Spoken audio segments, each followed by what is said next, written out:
I feel like I'm looking in the wrong place though. So because am I looking in your eyes? No, you are not, but it's okay. It's fine. I, We I, can roll I like can that. see you. I can see you were looking. Okay, cool, Yes, we wonderful. can. But I mean, you're a director. You can work with any camera angle, Something like that, yeah. something like that. All right, I'm just gonna kick it off. Can I start?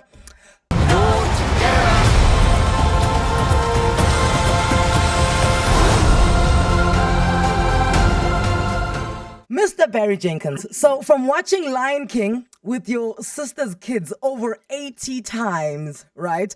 Did you consult them when this mammoth task was handed to you about the direction you're going to take in directing Mufasa the Lion King? Interesting. No, I did not consult them. That's the first time I've ever gotten that question. But I did tell them that I was doing the film, and when I did, they were all, my sister especially. First, they didn't believe me. Oh, They were very surprised, and then of course they were very excited. It's the first time they've told me not to mess something up, which was very strong advice. because I mean, from what 1993, 1994, this is a movie that meant so much to you guys. And what I liked what you said in another interview, you said that perhaps the biggest tool here is realizing that we didn't know much about Mufasa. Was that more daunting? The Exactly. fact that we like knew nothing, was it more daunting for you as a task? It wasn't more daunting. It was interesting because I grew up in a family, a black family in America, and sometimes there are certain things that we don't know about some of the elders in our family, and you only learn these things later in life.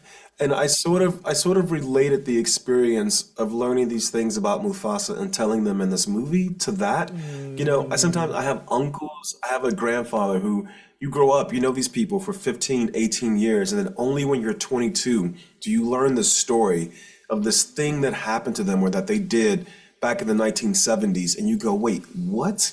And you realize, oh, that's the reason you are the way you Oh, are. that is And so so I, insightful. yeah, and so it was kind of the experience of that, of reading this the first time, because for 30 years it's almost like you've only known this relative this one way, and then you learn this story, and it's like, wow, now I understand this other part of you, but now I feel like I know you in a deeper way. That was my experience with this film.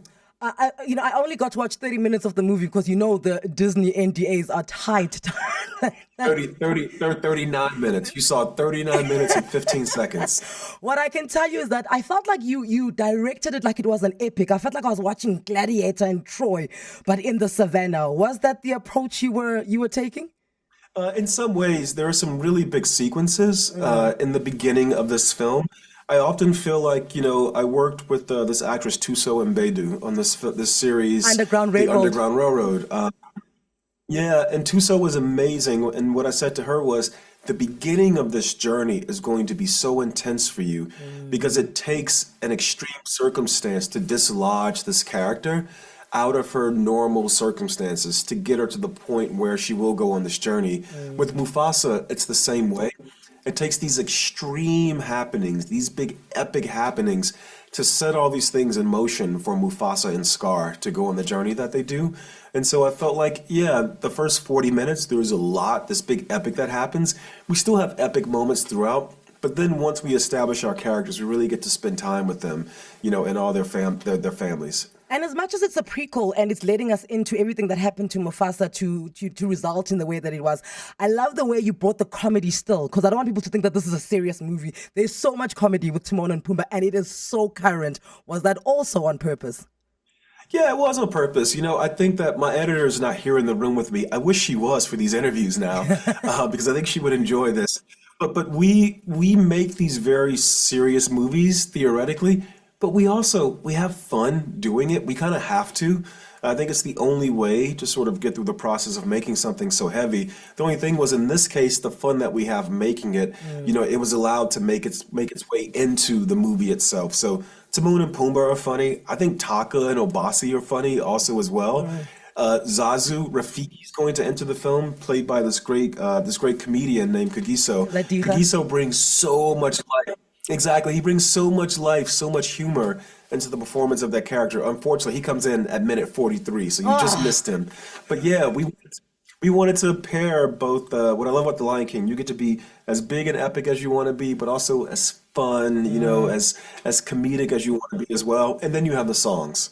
And then I'm going to wrap it up. Real Who had it harder? Jon Favreau, who had to retell an important story, or you, who has to set the scene before the important story? I think Jon Favreau had the hardest task anyone could possibly have. It's one thing to step into these characters people have loved for 30 years.